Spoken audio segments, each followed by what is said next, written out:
మాత్రమేనమ్మా ఈరోజు ఉల్లిపాయ పకోడీ వండుకుందామండి. చూడండి, ఆయిల్ వేసుకుంటున్నాను. స్టవ్ వెలిగించుకుని పెనం పెట్టుకున్నాను. ఆయిల్ వేసుకుంటున్నాను. చూడండి, స్టవ్ కూడా వెలిగించాను.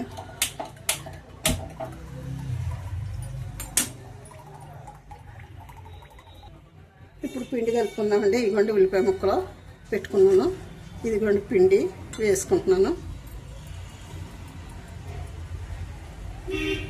శనగపిండి అండి, ఇది కేజీ శనగపప్పుకి సోళ్ళ బియ్యం పోసుకుని మరపట్టించుకున్నానండి. నేను ఎప్పుడు ఇలాగే పట్టించుకుంటానండి. అంటే పొట్టుమే కన్నా మనం ఓన్గా ఆడించుకున్నది బాగుంటుందని. ఇదిగోండి పచ్చిమిర్చి వేస్తున్నాను.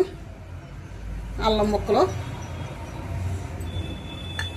కొంచెం కరివేపాకు కూడా వేసుకుందామండి. ఇదిగోండి జీలకర్ర కూడా వేస్తున్నాను. కొంచెం వెన్న కూడా వేసుకుందామండి. వెన్న వేసుకుంటే గుల్లగా వస్తాయండి, బాగుంటాయి, టేస్టీగా కూడా ఉంటాయి. వెన్న వేసానండి. కొంచెం సాల్ట్ కూడా వేసుకుందామండి. ఉప్పు కూడా వేస్తున్నామండి. అదండి గళ్ళుప్పు నలుపుకున్నానండి. ఇది మొత్తం ఇలా మిక్స్ చేసేసుకుని మనం అప్పుడు వాటర్ వేసుకుని కలుపుకోవాలండి. చూడండి, పైకి కిందకి మిక్స్ చేసుకున్నాను అన్నీ. వాటర్ వేసుకుని కలుపుకుందామండి. గట్టిగా కలుపుకుంటే గట్టి పకోడీలా ఉంటుందండి. కొంచెం మెత్తగా కలుపుకుంటే మెత్త పకోడీలా ఉంటుందండి. అయినా గట్టి పకోడీలా కలుపుకుంటే మనకి ఆయిల్ ఎక్కువ లాగదండి, చాలా బాగుంటుందండి. చూడండి, ఉల్లిపాయ ముక్కలు ఎక్కువ ఉంటేనే బాగుంటుందండి పకోడీకి. పిండి ఎక్కువ వేసేసుకోకూడదండి. ఇలా సరిపోతుందండి. చూడండి, శనగపిండి ఇలా ఓన్గా కలుపుకున్నాను. చాలా బాగా వచ్చింది. ఇది పకోడీ వేసుకుందామండి. ఇప్పుడు పకోడీ వేస్తున్నాండి. ఆయిల్ కాగింది. చాలా సూపర్ వస్తుందండి పకోడీ అయితే. పసుపు వేసుకుంటే కొంచెం కలర్ వస్తుందండి. అయినా ఇలా ఓన్గా వేద్దామనేసి వేస్తున్నానండి.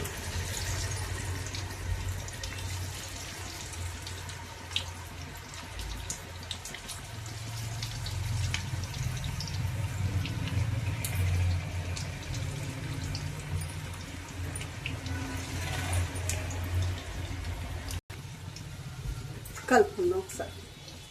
చూడండి, చాలా ఇష్టంగా తింటారండి వేడి వేడి పకోడీ.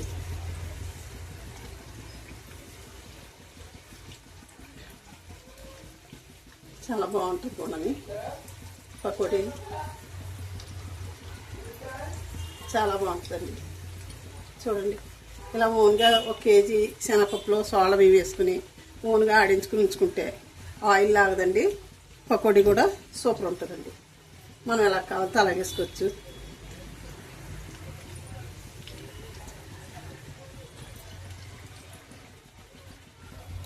చూడండి, ఈ విధంగా వేగేయండి. ఈ విధంగా వేగిన తర్వాత మనం శుభ్రంగా తీసేసుకుని పక్కకి ఒక గిన్నె పెట్టుకుని ఆ గిన్నె మీద వాడేసుకుంటే ఎంత ఆయిల్ ఉంటే అంత దిగిపోతుందండి కిందకి. ఇలా పెట్టుకుంటానండి. మళ్ళీ వేసుకుంటానండి.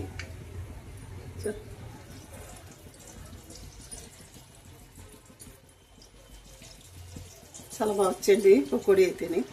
నిజంగా చాలా టేస్ట్గా కూడా ఉన్నాయండి.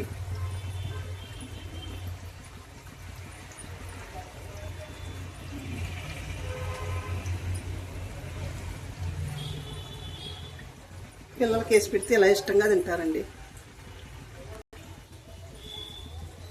ఇదిగో చూడండి, ఈ విధంగా వచ్చాయి పకోడీలు. చాలా బాగా వచ్చాయండి. గుల్లగా కూడా ఉన్నాయండి పకోడీ అయితే. చాలా టేస్టీగా కూడా ఉన్నాయి. చూడండి ఎంత బాగా వచ్చాయి. చూడండి గుల్లగాని.